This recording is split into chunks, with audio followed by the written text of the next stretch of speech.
ప్రియ దేవుని బిడ్డలారా, దేవదేవుడు మనందరి ఆత్మల కనతండి మనల్ని ప్రేమించి మనకిచ్చిన ఈ చక్కనైన అవకాశాన్ని బట్టి మొదటిగా తండ్రైన దేవునికి క్రీస్తు ద్వారా కృతజ్ఞతాస్తుతి స్తోత్రాలు చెల్లిస్తూ ఈ ప్రత్యేకమైన బైబిల్ తరగతికి చేరవలసిన ప్రియులైన మీకందరికీ యేసు క్రీస్తు నామములో శుభములు వందనాలు నేను తెలియజేసుకుంటున్నాను. మత్తయి సువార్త 8వ అధ్యాయము 18వ వచనం నుండి 22వ వచనం వరకు ఉన్నటువంటి ప్రత్యేకమైనటువంటి విషయాలు మనం జాగ్రత్తగా ఆలోచన చేస్తూ ముందుకు సాగుదాం. ఈ వచనాలకు మనం ఒక టైటిల్ లాగా ఇచ్చుకుంటే శిష్యత్వపు మూల్యం ఏమిటి అనేటటువంటి టైటిల్ మనం ఇచ్చుకోవచ్చు. ఈ ప్రపంచంలో చాలా మందికి శిష్యులు ఉండొచ్చు. ఒక్కొక్క రకమైన విద్యను నేర్పించేటటువంటి గురువులకి శిష్యులు ఉండటం అనేది సర్వసాధారణం. అంటే క్రీస్తుకు కూడా శిష్యులు ఉన్నారు. ఆయన పరలోకపు పౌర విద్యలు అద్భుతంగా నేర్పించగలిగినటువంటి వ్యక్తి మనకు అందరికి తెలుసు. క్రీస్తుకు శిష్యులు అవ్వటం అన్నది ఈ ప్రపంచంలో ఎవరికి శిష్యులు అవ్వటం కంటే చాలా ప్రత్యేకమైంది, విశేషమైంది. ఒక మాటలు చెప్పాలంటే సవాలుతో కూడింది. ఎందుకనంటే ఇక్కడ మనం నేర్చుకుని పోయే సందర్భం అవి మనకు తెలియపరుస్తాయి. ఒకసారి మత్తయి సువార్త 8వ అధ్యాయంలో 18వ వచనం నుండి 22వ వచనం వరకు చూద్దాం. జాగ్రత్తగా ఆలోచన చేస్తూ ముందుకు సాగుదాం. నేను చదువుతాను. యేసు తన యొద్దనున్న జన సమూహమును చూచి అతనికి వెళ్ళవలనని ఆజ్ఞాపించును. అంతటా ఒక శాస్త్రి వచ్చి, బోధకుడా, నీవెక్కడికి వెళ్ళినను నీ వెంట వచ్చిందనని ఆయనతో చెప్పాను. అందుకు యేసు, నక్కలకు గొయ్యలను ఆకాశ పక్షులకు నివాసములను కలవు గాని మనిషి కుమారునికి తలవాల్చుకున్నటకైనను స్థలము లేదని అతనితో చెప్పాను. శిష్యులలో మరి ఒకడు, ప్రభువా, నేను మొదట వెళ్ళి నా తండ్రిని పాతి పెట్టుటకు నాకు సెలవిమ్మని ఆయనను అడుగుగా, యేసు అతన్ని చూచి, నన్ను వెంబడించుము, మృతులు తమ మృతులను పాతి పెట్టుకొననిమ్మని చెప్పారు. సో ఇవి ఇక్కడ ఇద్దరు వ్యక్తులు మనకు కనబడుతున్నారు. రెండు ప్రత్యేకమైన సందర్భాలు యేసు ప్రభు దగ్గరికి వారి ఇరువురు తీసుకురావడం జరిగింది. మొదటి వ్యక్తి శాస్త్రి అని చెప్పబడింది. రెండో వ్యక్తి శిష్యుల్లో ఒకడు అని చెప్పబడింది. శాస్త్రి అన్న మాట ఏంటి అంటే, నువ్వు ఎక్కడికి వెళ్ళినా నేను నీతో పాటు వస్తాను అని అన్నాడు. అసలు ఆనాటి కాలంలో ఒక శాస్త్రి స్థానంలో ఉన్న వ్యక్తి ఇంత బహిరంగంగా జనాల మధ్య నేను నీతో పాటు వచ్చేస్తాను ప్రభు అని చెప్పటం అంత చిన్న విషయం కాదు, అంత సులభమైన విషయం కాదు. ఎందుకంటే ఒక శాస్త్రి జనాల మధ్య బోధకులని పిలువబడేటటువంటి పరిస్థితుల్లో ఉన్నటువంటి వాళ్ళు, మోషే పీఠంలో కూర్చునేటటువంటి వాళ్ళు, సంత వీధుల్లో వందనాలు, నమస్కారాలు, స్థానాలు కోరేటటువంటి వాళ్ళు, వాళ్ళే నీతిమంతులు అనుకొని ఇతరులను తృణీకరించేవాళ్ళు వాళ్ళు. అది వాళ్ళ గురించి అక్కడక్కడ శాస్త్రుల గురించి, పరిచయాల గురించి ప్రభు చెబుతూ మనకు ఇచ్చినటువంటి ఇన్ఫర్మేషన్. మరి అటువంటిది బాహాటంగా ప్రభు పిలవకపోయినా ప్రభు దగ్గరికి వచ్చి స్వయంగా ప్రభువును ఎక్కడికి వెళ్ళా నేను వస్తానంటే ప్రభు ఇచ్చిన ఆన్సర్ ఏంటి? అలా ఉంది. ఆకాశ పక్షులకు గోళ్ళు ఉన్నాయి, నక్కలకు గొర్రెలు ఉన్నాయి, మనిషి కుమారుడు తలవాల్చుకోవడం చోటు లేదని అసలు ఆ మాట అన్న విషయం మనకు తెలుసు. కానీ ప్రభు ఏ కాంటెక్స్ట్ లో, ఏ సందర్భంలో, ఏ పరిస్థితుల్లో, ఏ సిచ్యువేషన్ లో ప్రభు అన్నాడు అన్న విషయం మనం అంతగా ఫోకస్ చేయదు. ఇప్పుడు జాగ్రత్తగా మనం ఫోకస్ చేద్దాం. నువ్వు ఎక్కడికి వెళ్ళినా నేను వస్తానని శాస్త్రి అడగటం ఏంటి? అలా అడిగిన తర్వాత యేసు ప్రభు ఇలా చెప్పటం ఏంటి? ఏమైనా మనకు సంబంధం అనిపిస్తుందా? ఎందుకు అలా చెప్పాడంటారు ప్రభు? దాని వెనక ఉన్నటువంటి పరమార్థం ఏంటి? భావం ఏంటి? అంతరార్థం ఏంటి? ఆ భావ గర్భితమైనటువంటి విషయం ఏంటంటే ఎందుకు అలా చెప్పాల్సి వచ్చింది యేసు ప్రభు? కారణం ఏమై ఉంటుంది? ముందుగా ఆన్లైన్లో ఉన్న వాళ్ళు రెస్పాండ్ అవ్వండి మీకు తెలిసిన విషయాలతో. తర్వాత చర్చ్ లో ఉన్నటువంటి వాళ్ళు స్పందిస్తారు. ఆన్లైన్లో ఉన్న వాళ్ళు త్వరగా రెస్పాండ్ అవ్వండి. తెలిసిన వాళ్ళు దీని విషయం కాస్త కూస్త మాకు అర్థమైంది అన్నటువంటి వాళ్ళు చెప్పండి. ఒకవేళ ఏది అర్థం కాకపోతే ఆ విషయమే చెప్పండి. మాకేం అర్థం కాలేదు, మాకు కూడా తెలియదు, మేము కూడా కరెక్ట్గా ఆలోచన చేయలేదన్న విషయం అని చెప్పండి. సర్వ్ అయితే చేయకండి. త్వరగా అన్న మీరే చెప్పండి నా. ఓకేమ్మా. మిగతా వాళ్ళు ఎవరికి ఐడియా లేదండి? ఆన్లైన్ ఉన్న వాళ్ళు ఎవరికి ఆలోచన లేదా? అన్న మీరే చెప్పండి నా. Okay right. చర్చలో ఉన్న వాళ్ళు చెప్పండి. అసలు ఎందుకు ప్రభు అలా చెప్పాల్సి వచ్చిందంట? కారణం ఏమై ఉండొచ్చు?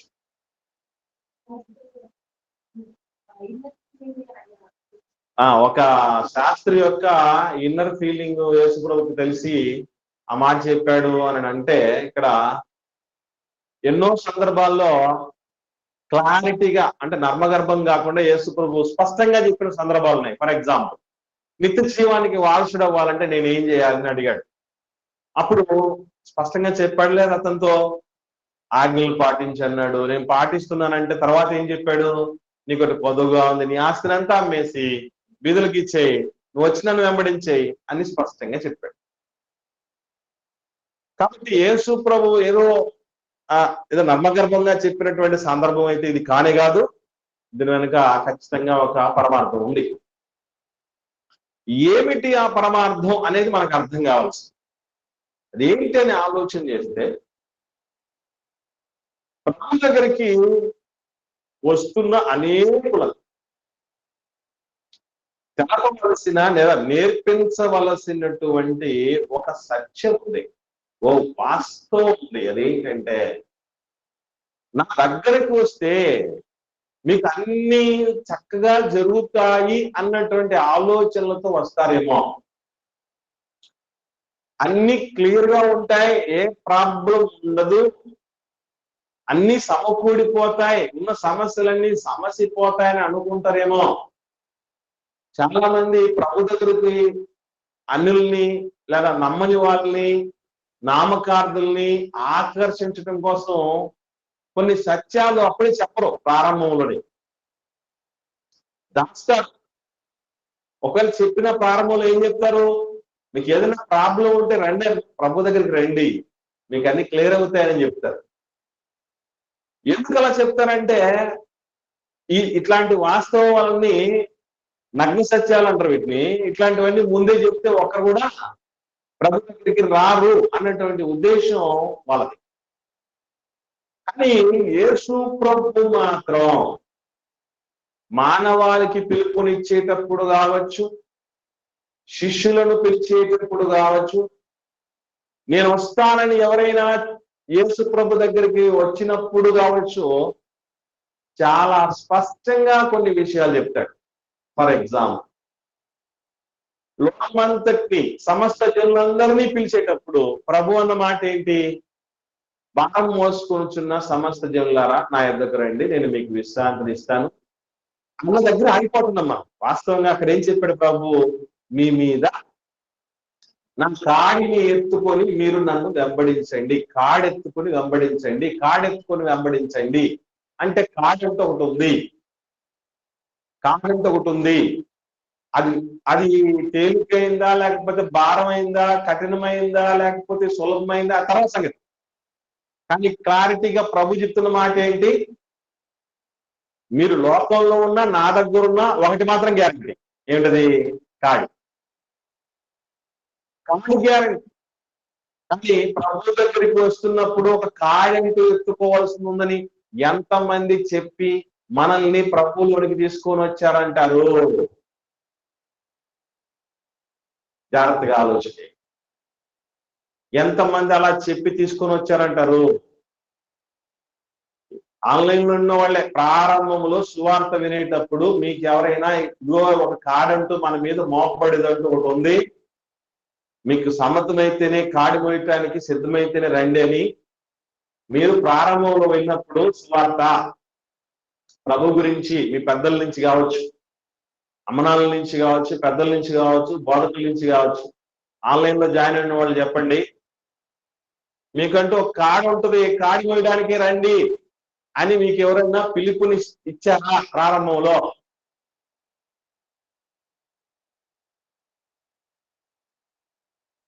ఇక్కడ ఉన్నవాళ్ళు చాలా మంది ఉన్నారు కదా ఆన్లైన్ లో. మీకు ఎవరైనా ప్రారంభంలో చెప్పేటప్పుడు ప్రభు గురించి ఈ విషయం చెప్పగానే మీరు వినే నిజంగా మేము కూడా కాడి మోయడానికి అని రెడీ వచ్చారా?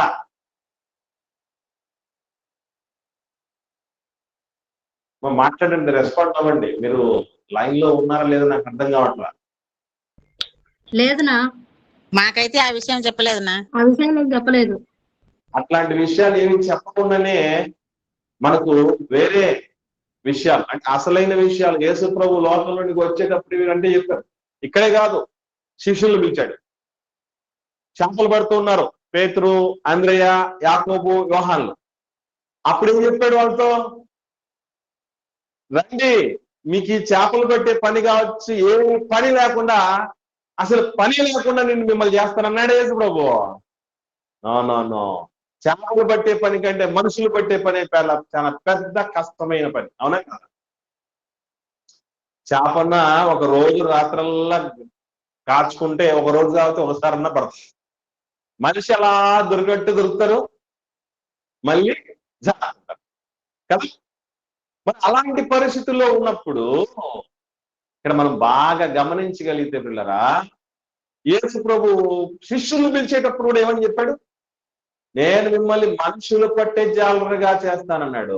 అంత మాత్రం కాదు, పేతురు గారు మాట్లాడుతూ డైరెక్ట్ గా యేసు ప్రభుతో, ప్రభువా మేము సమస్తమును విడిచిపెట్టి నిన్ను వెంబడిస్తున్నాం. ఈరోజు మన శిష్యరికానికి వాళ్ళ శిష్యరికానికి ఎందుకు అంత తేడా ఉంటుంది? వాళ్ళు చూస్తే ఏదో కోణకు వచ్చినట్టు, ఏదో దయ్యం పట్టినట్టు, ఎప్పుడూ దేవుడు దేవుడు దేవుడు అని, సేవని, పరిచర్ని, ప్రభు అని, ఆత్మల రక్షణని, సువార్తని వాళ్ళు ప్రయాసపడుతున్న పరిస్థితులు మనం చూస్తూ ఉంటాం. మనకు ఏ రోజు కూడా అటువంటి ప్రయాసలు ఎందుకు లేవంటే మన ఫౌండేషన్ సరిగా లేదు. యేసు ప్రభు దగ్గరికి పిలిచిన వాళ్ళ విషయంలో యేసు ప్రభు ఒక క్లారిటీ కలిగి ఉన్నాడు.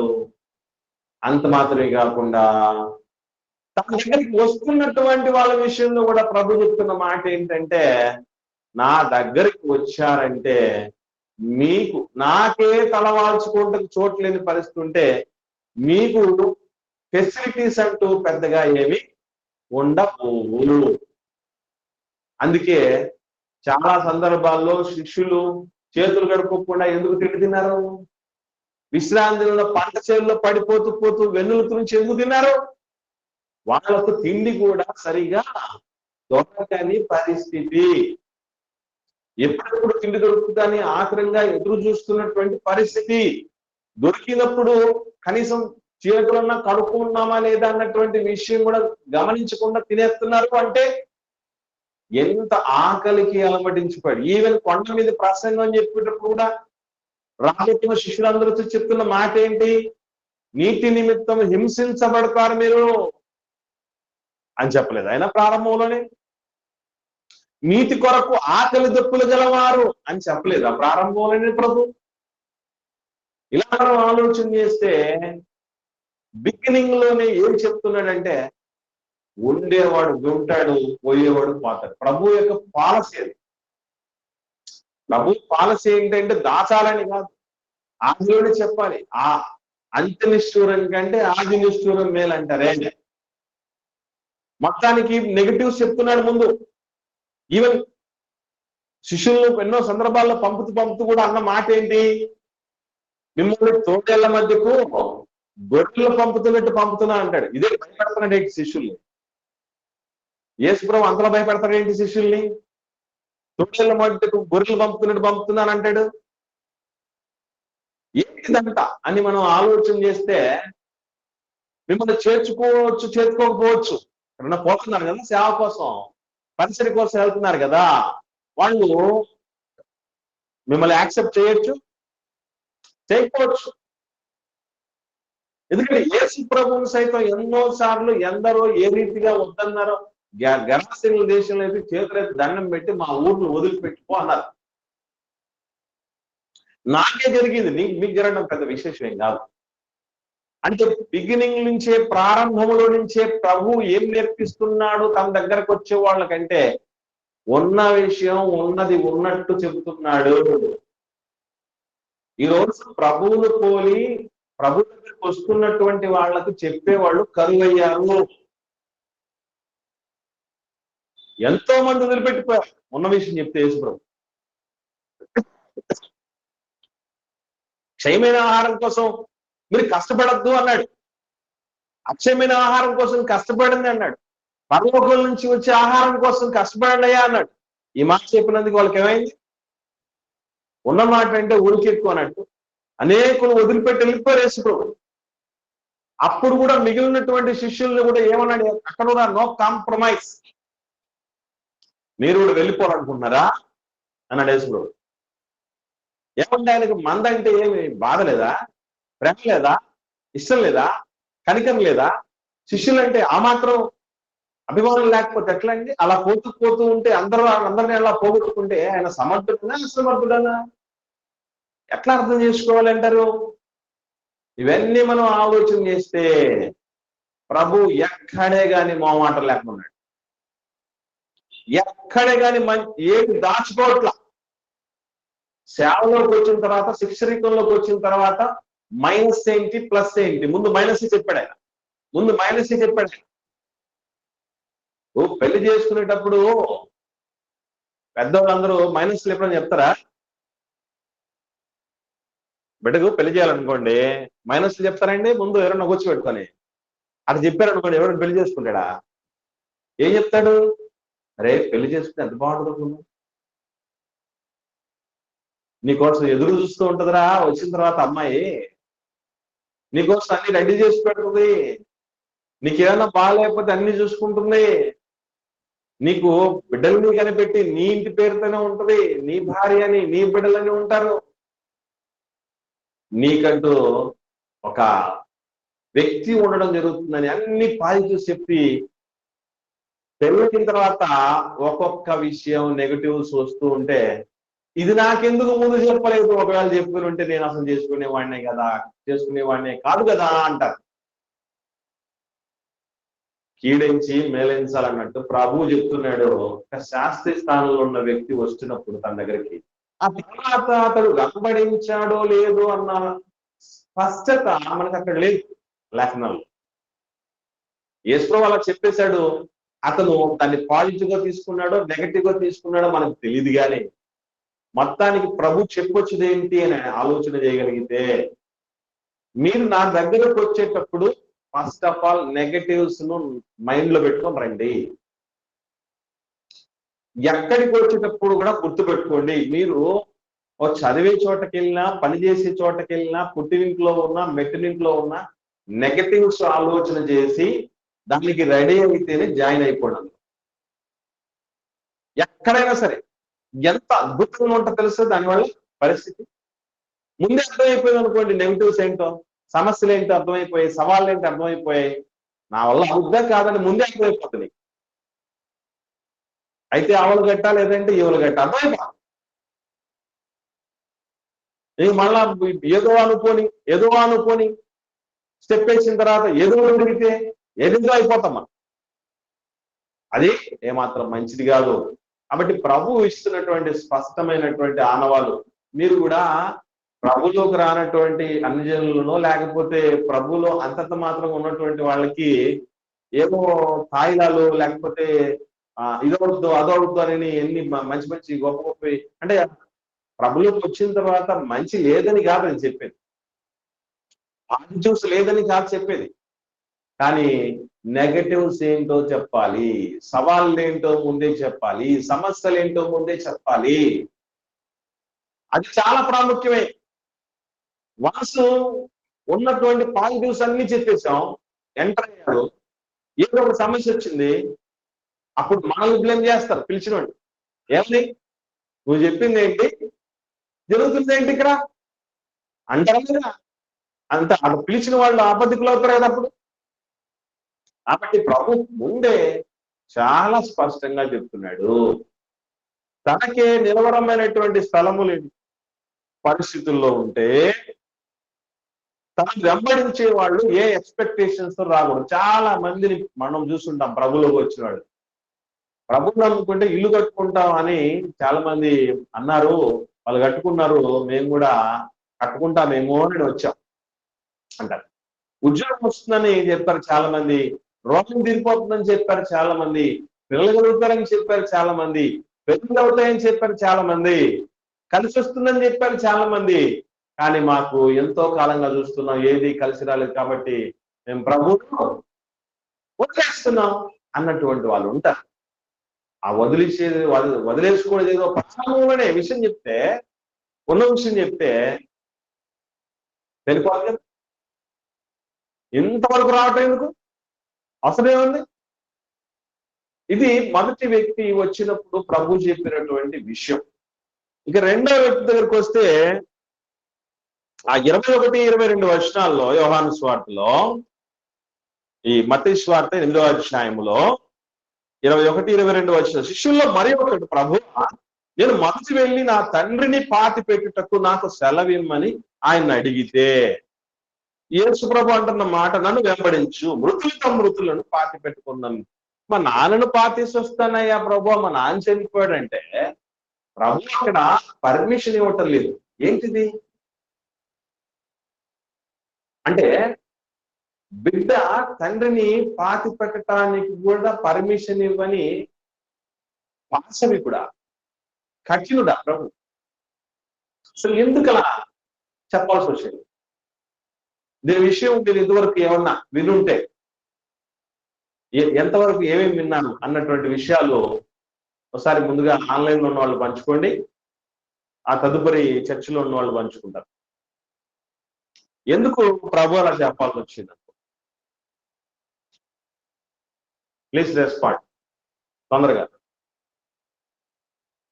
చనిపోయిన వాళ్ళకు వందాలనా, చనిపోయిన వాళ్ళకు చేసినా కూడా ఇంకా వాళ్ళకి తెలియదు కదన్నా, వాళ్ళు వేస్ట్ ఇంకా ఏం చేసినా. బ్రతికి చనిపోయిన వాళ్ళకి ఏం చేసినా కూడా పర్లేదు కదా అంటే, ఇప్పుడు మనం అంత్యక్రియల కార్యక్రమాలన్నీ చేయకూడదమ్మా, అదే తప్పు కాదు కదా. మన వాళ్ళు, మన పెద్దవాళ్ళు మనం పాటిస్తాం, అట్లాగే రేపు మనల్ని మన వాళ్ళు పాతేస్తారు పిల్లలు. ఇవి అది ఇంకోటి ఏంటంటే, చరిత్రలో అబ్రహాము, ఇస్సాకు, యాకోబులు దేవుడు అని చెప్తారు కదా దేవుడు. అక్కడ కూడా మీరు చూస్తే ఆది కాండంలో క్లారిటీగా అబ్రహాం గారు చనిపోయినప్పుడు కొడుకులైనటువంటి ఇస్సాకు, ఇస్మాయిల్ వచ్చి పాతి పెట్టి వెళ్తారు. ఇస్సాకు చనిపోయినప్పుడు యాకోబు, ఏశావులు వచ్చి పాతేస్తారు నాన్నని. యాకోబు గారు చనిపోయినప్పుడు కూడా కొడుకులందరూ దగ్గరుండి పాతి పెడతారు. ఈవెన్ యేసు ప్రభు కూడా ఏం చెప్పాడు తమ్మనాల విషయంలో, ధర్మశాస్త్రం కూడా వాళ్ళని సన్మానించు అని చెప్తుంది. యేసు ప్రభు కూడా స్వయంగా చెప్పిన మాట ఏంటి ఒకసారి చూద్దాం. 15వ అధ్యాయం చూద్దాం, మత్తయి సువార్తలో 4 నుంచి చూద్దాం. 15వ అధ్యాయం మత్తయి సువార్త 4వ వచనం నుండి, తల్లిదండ్రులను ఘనపరచుమనియు తండ్రినైనను తల్లినైనను దూషించేవాడు తప్పక మరణం పొందవలెనని దేవుడు సెలవిచ్చాను కదా. మీరైతే ఒకడు తన తండ్రినైనను తల్లినైనా చూచి నా వల్ల నీకేది ప్రయోజనం మగునో అది దేవార్పితమని చెప్పిన యెడల అతడు తన తండ్రినైనను తల్లినైనను గణపరచనక్కర్లేదని చెప్పుచున్నాడు. మీరు మీ పారంపర్యాచారము నిమిత్తమై దేవుని వాక్యమును నిరర్ధకము చేయుచున్నారు. ఈ మాటల్లో మనకేం అర్థం అవుతుంది? తల్లిదండ్రులు సన్మానించమని, గణపరచమని, వాళ్ళని జాగ్రత్తగా చూసుకోమని ప్రభువే కూడా మరలా పునరుద్ఘాటన చేసిన సందర్భాలు ఉన్నాయి కదా. మరి ఇక్కడ ఎందుకు ఇలా చెప్పాల్సి వచ్చింది ప్రభు? ఇంకా ఎవరైనా రెస్పాండ్ అవ్వరు అందాలమ్మా, చెప్పమ్మా. అనే దీని ద్వారా అంటే యేసుక్రీస్తు గారు పలికిన మాటను పట్టించి అక్కడ వాళ్ళకి ఒక భావం తెలియజేయాలనుకున్నారన్న. ఏమంటే రిలేషన్స్ అనేవి పర్మనెంట్ కాదని ఒకటి, ఇంకోటి ఏంటంటే క్రైస్తవ్యంలోకి వచ్చాక బంధాలు గురించి వాటి గురించి వెనక్కి తిరగకూడదని తెలియజేశారు అనుకుంటున్నాను. గుడ్. ఒక మంచి మాట ఇంకొక సిస్టర్ చెప్పారు. సో బంధాలకు సంబంధించి ప్రభువులకు వచ్చినప్పుడు వాటి గురించి పెద్దగా మనం ప్రభువుకు ఆటంకం కలిగించేవి మనం వాటిని లైట్ తీసుకోవాలి. ఇంకోటి బంధాలు శాశ్వతం కాదు అని అక్కడ చెప్తున్నటువంటి విషయం అనుకోవచ్చు అనేది ఓకే. ఇంకోటి ఇక్కడ చర్చిలో ఉన్న వాళ్ళు చెప్పండి అమ్మా.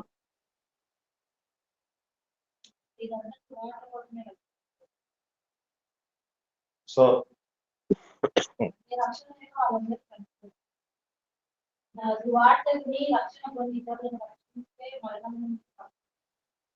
గుడ్. సో ఇక్కడ మృతుల గురించి మాట్లాడుతున్నటువంటి సందర్భంలో ఒక ఆత్మీయార్థం ఉంది అని చర్చిలో ఉన్నటువంటి సోదరి పంచుకోవడం జరిగింది.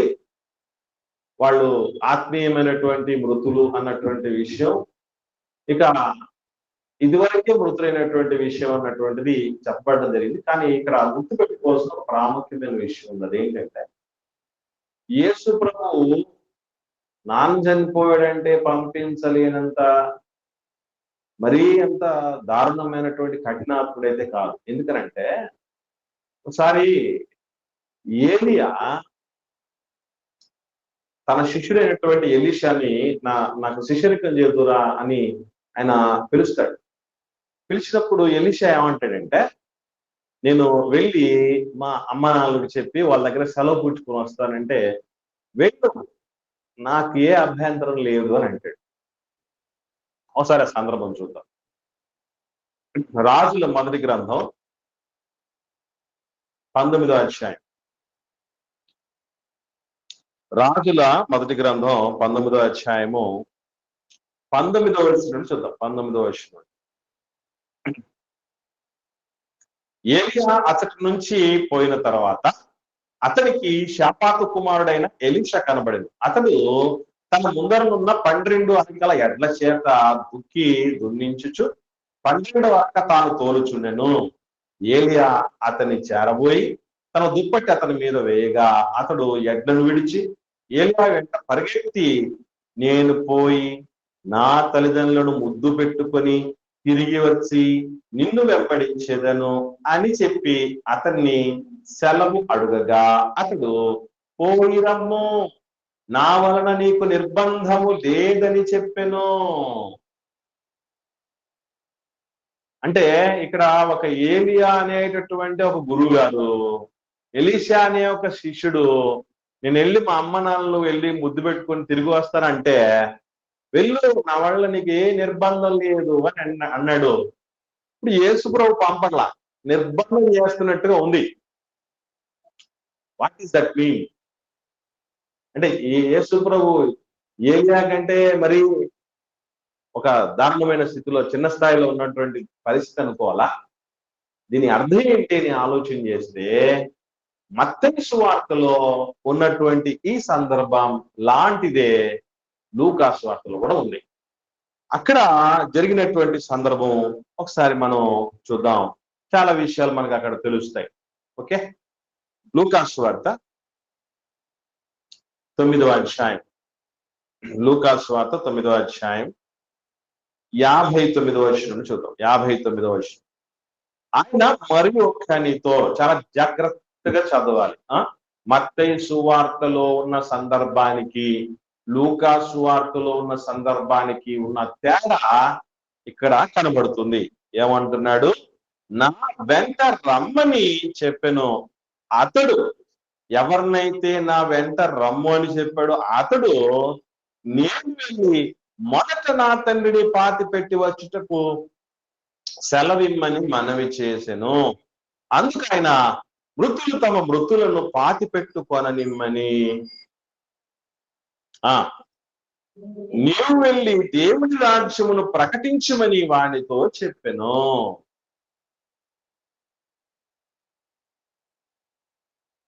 ఇక్కడ సందర్భం లూకా సువార్తలు ఉన్నదానికి మత్తయి సువార్తలు ఉన్నదానికి ఉన్న స్పష్టమైన తేడా ఏంటంటే, నా వెంబడి నన్ను అని పిలిచినట్టు మత్తయి సువార్తలో లేదు. ఎవరిని వెళ్ళి నా తండ్రిని పాతేసి వస్తాను అని చెప్పినటువంటి వ్యక్తిని యేసు ప్రభు పిలిచినట్టు మత్తయి సువార్తలో లేదు, కానీ లూకా సువార్తలో ఉంది. అంటే యేసు ప్రభు పిలవగానే మా నాన్నని నేను పాతేసి వస్తాను అంటున్నాడంటే అంతకు ముందే తెలుసు కదా నాన్న చనిపోయిన విషయం. నాన్న చనిపోయిన విషయం అంతకు ముందే తెలుసు. తెలిసినా అక్కడే ఎందుకు ఉన్నాడు? యేసు ప్రభు పిలవగానే ఈ మాట ఎందుకు చెప్పాడు అని అంటే ఒక్కటే మాట ఇక్కడ బాగా గుర్తుపెట్టుకోవాల్సిన విషయం. దీని అర్థం ఏంటి, దీని భావం ఏంటనేది మత్తయి సువార్తలో లేదు, కానీ ఈ లూకా సువార్తలోని చివరి మాట 9వ అధ్యాయం చివరి మాట చూడండి.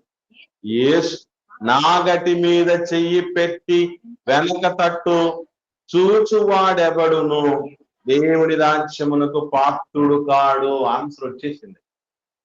అంటే వీడు ఏం చెప్తున్నాడంటే ఒక సాకు వెతుకున్నాడు. దేనికి? శిష్యరికానికి స్వస్తి పలకడానికి. నాగటి మీద చెయ్యేసినోడు వెనక తట్టు చూడటానికి ఇదొక సాకు దొరికింది. ఇక్కడ మనం ఒక చేదు నిజం గుర్తుపెట్టుకోండి.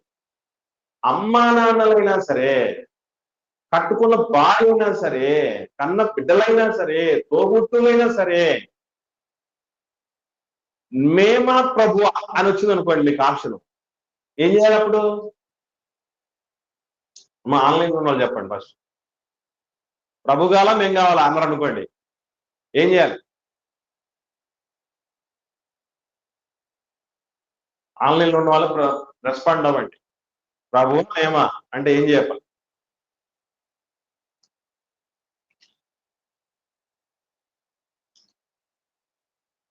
మాట్లాడండి దయచేసి. ఏమ్మా? దీనికి నాకు ప్రభువే కావాలని చెప్తాం. ఓకే, దీనికి మనకు ప్రూఫ్ ఏంటి? మనకు చట్టం ఎక్కడుంది? మేం కావాలా ప్రభు కావాలని అడిగారు, లేదంటే ప్రభు దగ్గర పోయాడు మేము చచ్చిపోతామని మనం బెదిరిస్తున్నారు. ఇలాంటి పరిస్థితులు ఉన్నా కూడా దీనికి ప్రూఫ్ ఎక్కడుంది అని ఆలోచన చేస్తే బైబిల్లోనే ఉంది. ఎక్కడికి చాలా మంది అంటూ ఉంటారు భార్య ఏమన్నా వద్దంటే భార్య కోసం ఆగిపోను. అది కూడా దానికి కూడా క్లారిటీ ఉంది బైబిల్లో. ఒకసారి చూద్దాం. లూకా సువార్త 14వ అధ్యాయం. నీ క్రియలను బట్టించే వాళ్ళని రాబట్టుకోవచ్చు అని ఉంటుంది కదన్నా. నేను చెప్తానమ్మా, ఒకసారి ఇన్ తల్లి. లూకా సువార్త 14వ అధ్యాయం 25-26 వచనాలు చూద్దాం. 25-26 వచనాలు. బహుజన సమూహములు ఆయనతో కూడా వెళ్ళుచున్నప్పుడు ఆయన వారి తట్టు తిరిగి ఎవడైనా నా యొద్దకు వచ్చి, నంబర్ 1, తండ్రిని, తల్లిని, భార్యను,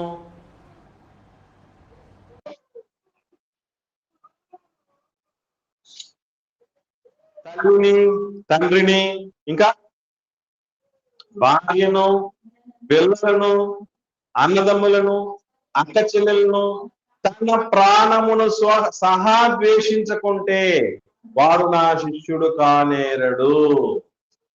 వచ్చేసింది ఆన్సర్. ఏమండి గమనించండి. అంటే ప్రియారిటీ పాయింట్ ఆఫ్ వ్యూలో ఆలోచన చేస్తే దేవుడా మేమా, ప్రభువా మేమా అనే పరిస్థితి ప్రియారిటీ వైజ్ వచ్చేసిందంటే అడ్డుపడుతున్న ఏ ఒక్కరిని ఆలోచన చేయాల్సిన పని లేదు. ఎందుకనంటే ఈరోజు మన జీవానికి, మన ఊపిరికి, మన రక్షణకు, మన భవిష్యత్తుకు ప్రభు కంటే ఎక్కువగా ఆలోచించిన వాళ్ళు, పెట్టుబడి పెట్టిన వాళ్ళు, ప్రాణం పెట్టిన వాళ్ళు ఎవరున్నారు? ఎందుకు అంత గట్టిగా చెప్తాడు ప్రభు అంటే ఆయన హక్కున్నాడు. ఆయన హక్కున్నాడు, మనల్ని కొన్నాడు, విలువ పెట్టి కొన్నటువంటి వాడు ఆయన. కాబట్టి ఇక్కడ గుర్తుపెట్టుకోవాల్సినటువంటి విషయం గమనించగలిగితే పిల్లరా, ఆ తర్వాత నువ్వు రాబడతావో ఏమన్నా తర్వాత చేస్తావు. ప్రస్తుతానికి పరిస్థితి ఏంటి అని అంటే, నువ్వు సినిమా చర్చికి పోవరా అని పిలిచాడు భర్త, లేదు సినిమా పోదరా అని ఉంది భార్య. ఏం చేయాలి ఇప్పుడు? ఏమండి సినిమా పోవాలా? బ్రతికున్నప్పుడే ప్రభు పరిచర్యకు నాగటి మీద చేయాల్సిన దానికి సేవకు అడ్డు తగిలితేనే నువ్వు ప్రియారిటీ ప్రభువుకి ఇచ్చి వాళ్ళని తొలగించుకొని రా అని చెప్తే, చచ్చిపోయిన తర్వాత విషయం వచ్చింది యేసుప్రభు. గుర్తుపెట్టుకోండి. బతికున్నప్పుడు పరిస్థితిలోనే ప్రియారిటీలో డిఫరెన్స్ ఇస్తే,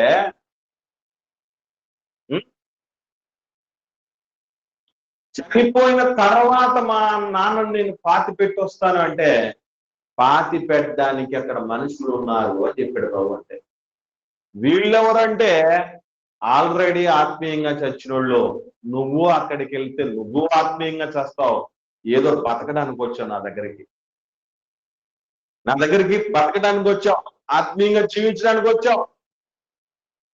నిలువు, నాకు మీరు చెయ్యొచ్చావు, వెనక్కి తిరిగిపోకు. నువ్వు పోతున్నావు అంటే పాతేసి తిరిగి రావు. నువ్వు కూడా మృతుడైపోయి నిన్నెవడో పాతేస్తాడు. అందుకే పోతున్నావు. అది ప్రభు మాట వెనక ఉన్నటువంటి ఇంటెన్షన్. ప్రిల్లరా, యథార్థమైనటువంటి మాటలు, సత్యమైన మాటలు ఎట్లా ఉంటాయంటే మునుకోలలాగా ఉంటాయి. కాబట్టి సత్ప్రవర్తనతో అందరూ బాగైపోతారని బాగైపోయేంత వరకు ప్రార్థన చేయి, తప్పలేదు. కానీ అసలు నీ ఆత్మీయ జీవితానికి అడ్డుపడే పరిస్థితులు ఉన్నాయనుకో, అప్పుడు ప్రియారిటీ ఇవ్వవలసినటువంటి విషయం ఆలోచన చేయాలి, మర్చిపోకండి. కాబట్టి బైబిల్ ఏం చెప్పింది మోస్ట్ ఇంపార్టెంట్. ప్రభు ఏం చెప్పాడు, అపోస్తలులు ఏం చెప్పారు, ఏం చేశారు వాళ్ళు.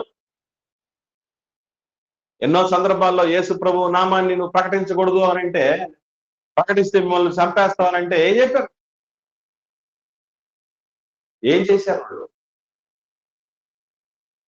ప్రాణాలు ఎవడైనాకైనా సిద్ధపడ్డారు తప్ప ప్రభువును ప్రకటించకుండా చెప్పం. మేము కన్న వాటిని విన్న వాటిని చెప్పకుండా ఉండలేమయ్యా. కాబట్టి గుర్తుపెట్టుకోండి, తల్లిదండ్రులను సన్మానించమన్నాడు దేవుడు, మంచిదే. వాళ్ళు గణపరచమన్నాడు దేవుడు, మంచిదే. వాళ్ళు చూసుకోమన్నాడు దేవుడు, మంచిదే. ఎప్పుడు దేవుణ్ణే వదిలేసి కాదు, దేవుడికి నీళ్లు వదిలేసి కాదు, నాకటి మీద చేసి వదిలేసి వెనక్కి తిరిగిపోయి కాదు వాళ్ళు చూడాల్సిన పరిస్థితి. యేసు ప్రభు గమనించండి మీరు, తల్లిని వదిలిపెట్టిపోయాడు, పరిచయకు వచ్చాడు, దేవుడి సేవను తీసుకొని తమ్ముళ్ళని వదిలిపెట్టాడు. చూడటానికి వస్తే ఎవరు నా తల్లి, ఎవరు నా తమ్ముళ్ళు అని మాట్లాడడం లేదు. పరలోకమందున్న నా తండ్రి చిత్తము చొప్పున చేయవారే నా సంబంధికులు అని చెప్పారు. అంటే దేవుడి చిత్తం జరిగించే వాళ్ళు, దేవుడు ఆశీర్వదించబడినటువంటి ఆ తల్లి లేకపోతే, మరియమ్మ తల్లి లేకపోతే ఎవరు నా వాళ్ళు అని మాట్లాడాడు ప్రభు. అంటే ప్రభువుకు ఉన్నటువంటి ఆ ప్రియారిటీస్, ఆ క్లారిటీ మీరు అర్థం చేసుకోండి. కాబట్టి గుర్తుపెట్టుకోండి ప్రియులారా, ప్రభు విషయంలో ప్రభువు కంటే తన ప్రాణాన్ని సైతం ఎక్కువగా ప్రేమించాల్సిన పని లేదు. ఎందుకంటే ప్రాణం సైతం ప్రభువే విలువ పెట్టి కొన్నది. కాబట్టి కొన్న దాని మీద కొన్న వ్యక్తికి అధికారం ఉంటుంది. ఆయనలో ఉంటేనే నీకు ఫలం ఉంటుంది. రేపు దేనికి సంబంధించిందైనా ఇందులో మనం సొంత వాళ్ళు అనుకున్న వాళ్ళ కోసం ఎంత ప్రయాసపడుతున్నామో, ఆ ప్రయాస అంతా కూడా రేపు నీకు పరలోకం తెచ్చిపెడతావు. అలాగే వాళ్ళు గాలి కోళ్ళు పడి చెప్పడు, ప్రభు కంటే ఎక్కువగా చూడొద్దు అంతే. ప్రభు సేవకు పరిచయకు అనుకూలతలు ఉన్నాయా, వాళ్ళని ఉపయోగించుకుందాం, వాళ్ళు గౌరవిద్దాం, వాళ్ళని గర్వపడుద్దాం, తప్పేలేదు. అలాగని మళ్ళీ గుర్తుపెట్టుకోండి, ముదిమిలో అంటే వాళ్ళ పని వాళ్ళు చేసుకోలేని పరిస్థితుల్లో ఉన్న వాళ్ళు ఎవరైనా కావచ్చు, మనం వాళ్ళని చూసుకోవచ్చు. ఎందుకంటే అనాథలను దిక్కులేని వాళ్ళనే చూడమన్నాడు దేవుడు. ఇప్పుడు మన అమ్మ నాన్నలు ఆ స్థితికి వస్తే వాళ్ళని చూసుకోవడం తక్కువ లేదు. వాళ్ళు ఇప్పుడు అడ్డు పడరు ప్రభువుకి, ఆ టైంలో చూసుకోవచ్చు, తప్పలేదు. కాబట్టి ఈ స్పష్టతలు ఎరిగి మసులుకోవాల్సినటువంటి ఆవశ్యకత మనందరికి ఉంది. ఇది శిష్యత్వపు మూల్యం ప్రియులారా, అంత సులభమైన విషయం కాదు. అందుకే కొద్ది మంది రక్షించబడతారు, కొద్ది మంది పరలోకం వెళ్తారని ఊరికే చెప్పలేదు. ఓకే, మీకు ఈ పాఠం విషయమై ఏమైనా సందేహాలు అంటే దయచేసి అడగండి.